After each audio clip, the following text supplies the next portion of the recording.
दोस्तों, I am Munesh Pooja from Pragya Academy की online class में आप सभी का हार्दिक स्वागत एवं अभिनंदन करता हूं। उपस्थित हूं आज पुनः एक नए वीडियो के साथ। आज का जो टॉपिक है वो रहेगा चंद्रगुप्त मौर्य। टॉपिक रहेगा हमारा क्या? चंद्रगुप्त मौर्य। सबसे पहले बात करते चंद्रगुप्त मौर्य के जीवन परिचय की। जीवन परिचय अर्थात चंद्रगुप्त मौर्य का जन्म कब हुआ, कहाँ हुआ, कौन इनके माँ बाप थे, कौन इनका गुरु था, किसके साथ में इनका विवाह हुआ, किस प्रकार से यह शासक बना। सबसे पहले चंद्रगुप्त मौर्य के जन्म। चंद्रगुप्त मौर्य का जन्म हुआ था 345 ईसा पूर्व में पाटलिपुत्र के अंतर्गत। कहाँ हुआ चंद्रगुप्त मौर्य का जन्म? पाटलिपुत्र में। कब हुआ? 345 ईसा पूर्व में। चंद्रगुप्त मौर्य के पिता कौन थे? महापद्म नंद। महापद्म नंद। ये जो जानकारी मिलती है हमें कि चंद्रगुप्त मौर्य के पिता का नाम महापद्म नंद था, ये जानकारी मिलती है हमें विष्णु पुराण से।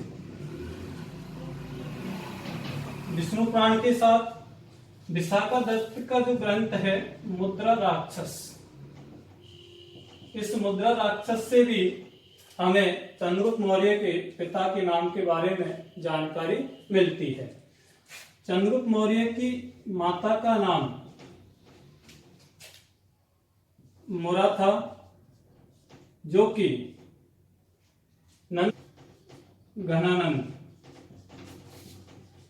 घनानंद के दरबार में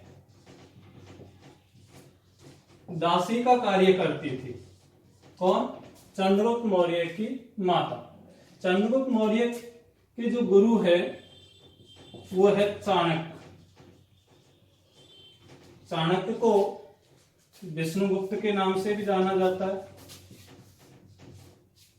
चाणक्य को कौटिल्य के नाम से भी जाना जाता है। चंद्रगुप्त मौर्य का विवाह सर्वप्रथम हेलेना के साथ हुआ। हेलेना का उपनाम है कार्नेलिया, जो कि सेल्यूकस निकेटर की पुत्री थी। इसके अलावा दुर्धरा इनकी दूसरी पत्नी थी, जिससे बिंदुसार का जन्म हुआ था। पुत्र इनका बिंदुसार। शासन अवधि ये 322 ईसा पूर्व में शासक बने थे और 298 ईसा पूर्व तक इनका शासन रहा है। ये तो बात हुई चंद्रगुप्त मौर्य के जीवन परिचय के बारे में। देखिए चंद्रगुप्त मौर्य का जन्म कब हुआ? 345 ईसा पूर्व में। कहाँ हुआ? पाटलिपुत्र में। चंद्रगुप्त मौर्य के पिता कौन थे? महापद्म नंद। ये जानकारी हमें किससे प्राप्त होती है? विष्णु पुराण एवं मुद्रा राक्षस से। मुद्रा राक्षस इसकी पुस्तक है विशाखादत्त की। चंद्रगुप्त मौर्य की माता का नाम क्या था? मुरा। मुरा क्या कार्य करती थी? नंदवंश के अंतिम शासक घनानंद के दरबार में दासी का कार्य करती थी। चंद्रगुप्त मौर्य के गुरु कौन थे? चंद्रगुप्त मौर्य के गुरु का नाम था चाणक्य, जिसे विष्णुगुप्त के नाम से भी जाना जाता है एवं कौटिल्य के नाम से भी जाना जाता है। चंद्रगुप्त मौर्य का विवाह हेलेना, जिसे कार्नेलिया के साथ भी जाना जाता है, जो कि सेल्यूकस निकेटर की पुत्री थी। इसके अलावा दुर्धरा इनकी दूसरी पत्नी थी। चंद्रगुप्त मौर्य के पुत्र का नाम बिंदुसार। चंद्रगुप्त मौर्य की शासन अवधि कितनी रही है? तो 322 ईसा पूर्व से लेकर के 298 ईसा पूर्व तक का शासनकाल किसका रहा है? चंद्रगुप्त मौर्य का रहा है। इसके बाद में देखते हैं अपन कि चंद्रगुप्त मौर्य किस प्रकार से मगध की राजगद्दी पर आसीन होता है और चाणक्य से चंद्रगुप्त मौर्य की मुलाकात किस प्रकार से होती है।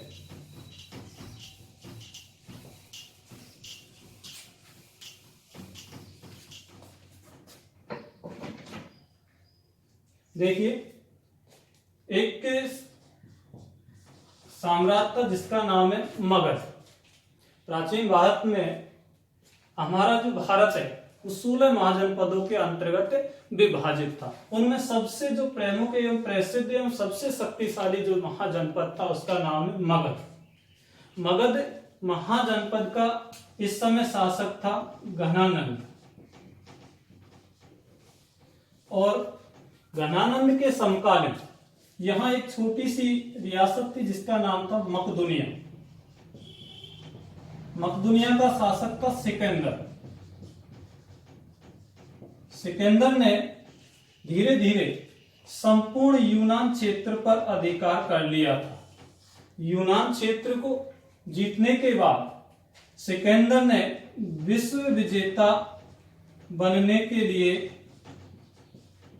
विजय अभियान पर निकला हुआ था, और ये सिकंदर विश्व विजेता बनने के लिए किधर बढ़ रहा था? भारत की ओर बढ़ रहा था। जैसे भारत की ओर बढ़ा था, यहाँ पे एक स्थान आता तक्षशिला, जो कि गांधार जनपद में पड़ता था। इस तक्षशिला नामक स्थान पे जो प्रसिद्ध विश्वविद्यालय था वह है। तक्षशिला में एक आचार्य थे जिसका नाम था चाणक्य। इस चाणक्य को सिकंदर के भारत पर आक्रमण की खबर लग जाती है। जैसे ही ये खबर चाणक्य को लगती है, चाणक्य तक्षशिला विश्वविद्यालय के जो अन्य गुरुजी होते हैं उन सबकी एक आपात बैठक आयोजित करवाता है, और इस सिकंदर के भारत पर होने वाले आक्रमण के बारे में सभी को अवगत कराता है। लेकिन चाणक्य की इस योजना से सभी गुरुजन अपने आप को अलग थलग करते हैं। जब चाणक्य चाहता था कि सिकंदर का आक्रमण भारत पे नहीं हो, और यह समस्त भारत के शासक अर्थात 16 जो महाजनपद थे, 16 जो शासक थे, इनको एक करके सिकंदर के आक्रमण का सामना करवाना चाहता था। तो चाणक्य यहाँ सबसे शक्तिशाली महाजनपद कौन सा? मगध। तो सबसे शक्तिशाली शासक भी कौन होगा? घनानंद। तो सीधे ही चाणक्य यहाँ से किसके पास में आता है? घनानंद के पास में आता है। क्यों? मकदुनिया के शासक सिकंदर के भारत पर होने वाले आक्रमण की खबर देने के लिए। तो यहाँ घनानंद के बारे में बताया जाता है, घनानंद इस समय सुरा एवं सुंदरियों में व्यस्त था, अर्थात शराब का सेवन कर रहा था और नाच गान चल रहा था। तो इसने मिलने से क्या कर दिया? घनानंद ने इनकार कर दिया चाणक्य।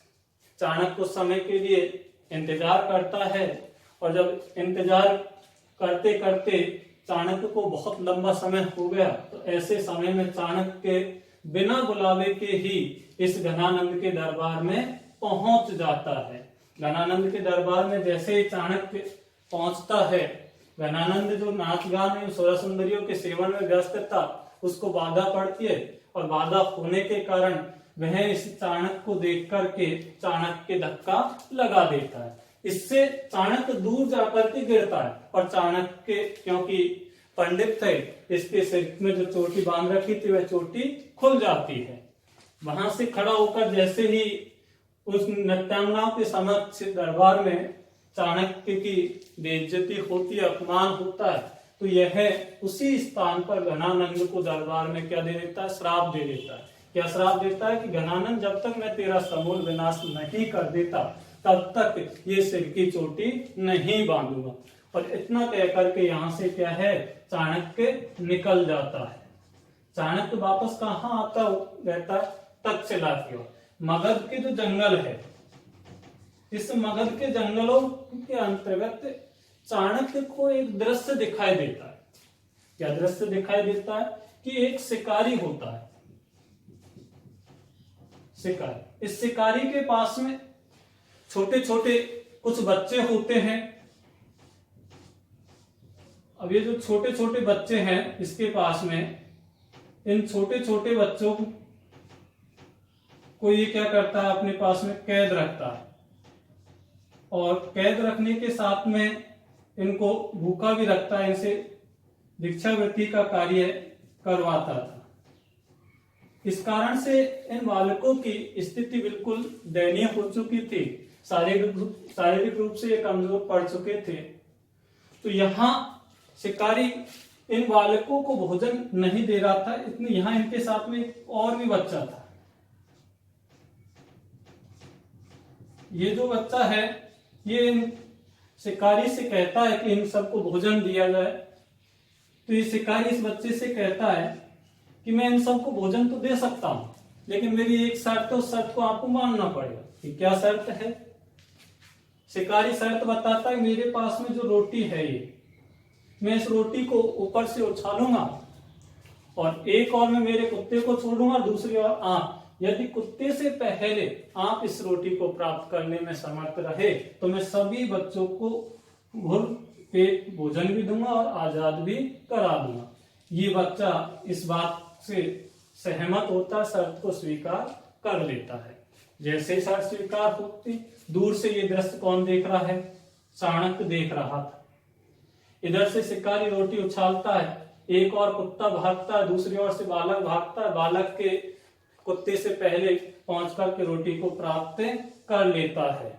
जैसे ही रोटी प्राप्त कर शर्त जीतने के बाद में ये बालक शिकारी से कहता है कि अब इन सबको आजाद करो, इनको भोजन दो। तो शिकारी अपनी शर्त से क्या होता है? मुकर जाता है। इतने में चाणक्य जो छिप करके दृश्य को देख रहा था, ये भागा भागा इसके पास में आता है और शिकारी से कहता है कि आप इस बच्चे का विक्रय करना चाहते हो, मैं इसको खरीदना चाहता हूं। शिकारी ने सहर्ष से इस बच्चे को चाणक्य को विक्रय कर दिया, बेच दिया। बताया जाता है कि यहाँ 1000 कारसार्पण मुद्रा में इस बालक को चाणक्य ने इस शिकारी से खरीद लिया था। जानना नहीं चाहोगे कि ये बच्चा कौन था? यही बच्चा था कौन? चंद्रगुप्त मौर्य। कौन था ये बच्चा? चंद्रगुप्त मौर्य। तो यहां पहली बार चाणक्य और चंद्रगुप्त मौर्य की क्या होती है? मुलाकात होती है। कारसार्पण का मतलब उस समय में कांसे की मुद्रा चलती थी, तो वो कारसार्पण 1000 कारसार्पण में ये खरीद करके चंद्रगुप्त मौर्य को अपने साथ में लेकर के चाणक्य कहाँ के लिए रवाना हो जाता है? तक्षशिला के लिए रवाना हो जाता है। तक्षशिला में आकर के चाणक्य चंद्रगुप्त मौर्य की शिक्षा दीक्षा की व्यवस्था करवाता है। इतने समय तक यहाँ जो मकदूनिया का शासक था सिकंदर, भारत के कुछ प्रदेशों पे औरस साम्राज्य के बाद से 323 में इसकी मृत्यु भी हो जाती है बाद में तीव्र ज्वर के कारण ईरान के सूसा नगर में। और सिकंदर का जो उत्तराधिकारी था वो था सेल्यूकस निकेटर। इस सेल्यूकस निकेटर के अभियानों में भी कई बार चाणक्य चंद्रगुप्त मौर्य को लेकर के गया था। तो जैसे जैसे ये चंद्रगुप्त मौर्य बड़ा होता है और अनुभवी हो जाता है, उसके उपरांत में चाणक्य इस चंद्रगुप्त मौर्य की सहायता से घनानंद पर डायरेक्ट अटैक करवाता है, लेकिन बार बार आक्रमण करने के बाद भी इनको विफलता हाथ लगती है। घनानंद इसको बार बार क्या कर देता है? पराजित कर देता है। एक बार पराजित होकर के चाणक्य और चंद्रगुप्त मौर्य भटकते भटकते जंगल के रास्ते से वापस जा रहे थे। इनको जंगल के अंतर्गत भूख प्यास सताती है और दूर किनारे क्या दिखाई देती है? इनको झोंपड़ी दिखाई देती है। उस झोंपड़ी की ओर जब जाते हैं, झोंपड़ी में एक बुढ़िया होती है, एक बच्चा होता है। बताया जाता है कि वो बुढ़िया से वो बच्चा भोजन मांग रहा होता है। उसी समय पे कौन पहुंच जाते हैं? चाणक्य और चंद्रगुप्त मौर्य उस झोंपड़ी के दरवाजे पर पहुंच जाते हैं और भोजन और पानी की मांग करते हैं। बुढ़िया उनको अंदर बुला लेती है। बुढ़िया ने इनके लिए खिचड़ी बनाई हुई थी। इस खिचड़ी को पहले बुढ़िया अपने बालक को सौंपती है। बालक के भूख से व्याकुल था, इसलिए खिचड़ी का जो पात्र था उसके बीचों बीच में हाथ दे दिया। हाथ से वो क्या हो गया? जल गया था। जलने पर जोर से चिल्लाया वो। तो ये बुढ़िया कहती है कि तू भी चाणक्य की तरह पागल तो नहीं है। इस बात को सुनकर के चाणक्य ने सोचा कि मैं नीति का पंडित, ये बुढ़िया मेरे लिए ऐसा कैसे कह सकती है। तो चाणक्य से रहा नहीं गया और चाणक्य ने बुढ़िया से पूछा कि हे माता, आपने ये शब्द चाणक्य के लिए क्यों कहा? कि चाणक्य ऐसा ही तो है। चाणक्य को घनानंद पे डायरेक्ट आक्रमण नहीं करके किनारे किनारे से आक्रमण करते हुए जीतना चाहिए था। जिस प्रकार से ये बालक ने खिचड़ी के बीचों बीच में हाथ दिया, जल गया। यदि ये बाहर बाहर किनारे किनारे से खाता तो आसानी से इसको खा सकता था। चाणक्य के समझ में आ गया कि हमारी सबसे बड़ी गलती कहाँ हो रही थी। अब चाणक्य ने योजनाबद्ध तरीके से यहाँ पंजाब के प्रदेश को जीतता हुआ धीरे धीरे, बताया जाता है कि यहाँ चंद्रगुप्त मौर्य ने 322 ईसा पूर्व के अंतर्गत इस नंद वंश के अंतिम शासक घनानंद को पराजित करके मगध साम्राज्य पर एक नए राजवंश की नींव डाली, जिसे कहा जाता है मौर्य वंश। यानी 322 ईसा पूर्व में नंद वंश के अंतिम शासक घनानंद को चंद्रगुप्त मौर्य ने अपने गुरु चाणक्य की सहायता से पराजित करके मगध साम्राज्य पर एक नवीन राजवंश की नींव डाली, जिसे क्या कहा जाता है, मौर्य वंश कहा जाता है। तो इस प्रकार से यहाँ मगध साम्राज्य का शासक बनता है कौन, चंद्रगुप्त मौर्य। कब बना, 322 ईसा पूर्व में। किसकी सहायता से बना, चाणक्य की सहायता से बना था। नंदवंश का अंतिम शासक कौन हुआ, घनानंद हुआ था। इसके बाद की स्थिति देखते हैं कि इसके बाद में क्या था। जब 322 में शासक बना, इसके बाद में 305 ईसा पूर्व में, 305 ईसा पूर्व में यूनानी शासक था सेल्यूकस निकेटर। यूनानी शासक कौन, सेल्यूकस निकेटर। इस सेल्यूकस निकेटर एवं चंद्रगुप्त मौर्य के बीच में युद्ध होता है। इस युद्ध में सेल्यूकस निकेटर क्या होता है, पराजित हो जाता है। जैसे ही सेल्यूकस निकेटर पराजित होता है, दोनों के मध्य में एक क्या होती है, संधि संपन्न होती है। बताया जाता है कि यह संधि प्रथम अंतरराष्ट्रीय संधि मानी जाती है, जो सेल्यूकस निकेटर एवं चंद्रगुप्त मौर्य के बीच में 305 ईसा पूर्व के अंतर्गत हुई थी। यह प्रथम अंतरराष्ट्रीय संधि मानी जाती है। इस संधि की कुछ शर्तें थी। संधि की शर्तों में पहली शर्त है कि सेल्यूकस निकेटर ने अपनी पुत्री हेलेना का विवाह चंद्रगुप्त मौर्य के साथ करना तय हुआ, अर्थात चंद्रगुप्त मौर्य के साथ किया गया। संधि की पहली शर्त क्या हुई, सेल्यूकस निकेटर ने अपनी पुत्री हेलेना का विवाह किसके साथ में कर दिया, चंद्रगुप्त मौर्य के साथ। दूसरी शर्त, दहेज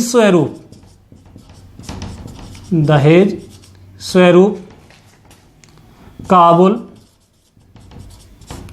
कंधार, हेरात व बलूचिस्तान के क्षेत्र चंद्रगुप्त मौर्य को दिया गया। इनके अन्य नाम भी आता है, काबुल, कंधार, हेरात, बलूचिस्तान के अराकोसिया, जेड्रासिया, पेरिपेमिसडाई एवं काबुल। इसके अलावा संधि की तीसरी शर्त थी। यहाँ पे तीसरी शर्त क्या थी, इस चंद्रगुप्त मौर्य ने सेल्यूकस निकेटर को 500 हाथी उपहार स्वरूप प्रदान किए थे।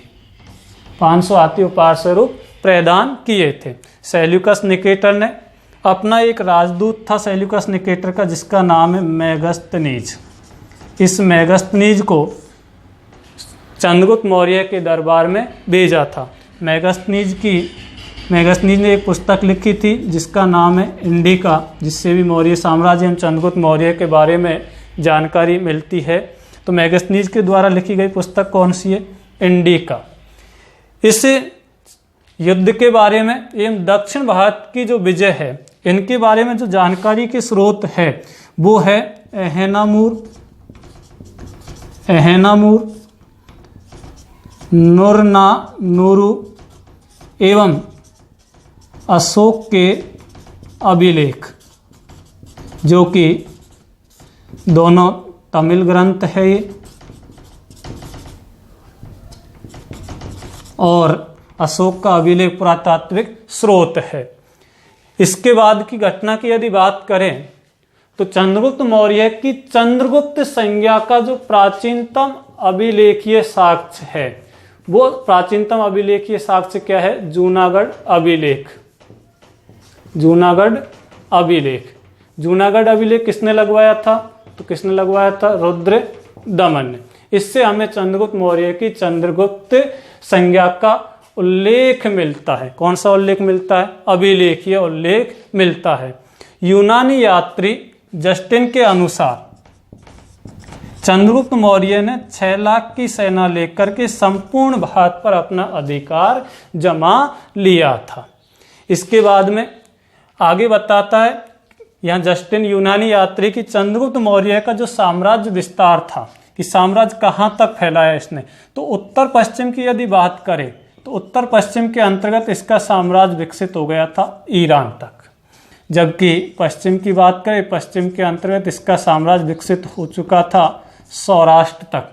दक्षिण की यदि बात करें दक्षिण में इसका साम्राज्य विकसित हो गया था उत्तरी कर्नाटक तक। पूरब की यदि बात करें पूरब में इसका साम्राज्य फैल चुका था मगध तक। कुल मिलाकर के चंद्रगुप्त मौर्य ने नंदों का उन्मूलन करके यूनानियों को पराजित करके एक विशाल साम्राज्य की क्या की थी? स्थापना की थी। चंद्रगुप्त मौर्य ने अपने जीवन के अंतिम दिनों में एक जैन मुनि था, जैन मुनि कौन था? भद्रभाव। इस जैन मुनि भद्रभाव से जैन धर्म की क्या ली थी? दीक्षा ली थी। और जैन धर्म की दीक्षा लेकर के 298 ईसा पूर्व के अंतर्गत सल्लेखना विधि से, सल्लेखना विधि को ही संथारा विधि भी कहा जाता है, संथारा को ही उपवास विधि भी कहा जाता है। तो सल्लेखना संथारा उपवास विधि के द्वारा चंद्रगिरी पहाड़ी पहाड़ी कहाँ है? श्रवण बेलगोला मैसूर कर्नाटक में है। तो इस चंद्रगिरी पहाड़ी पर अपना जीवन त्याग दिया था। अर्थात चंद्रगुप्त मौर्य की मृत्यु कब हुई? तो 298 ईसा पूर्व में हुई। कहाँ हुई? चंद्रगिरी पहाड़ी पर। चंद्रगिरी पहाड़ी कहाँ है? श्रवण बेलगोला मैसूर कर्नाटक में है। चंद्रगुप्त मौर्य को जैन धर्म में दीक्षित किसने किया? जैन मुनि भद्रबाहु ने किया था।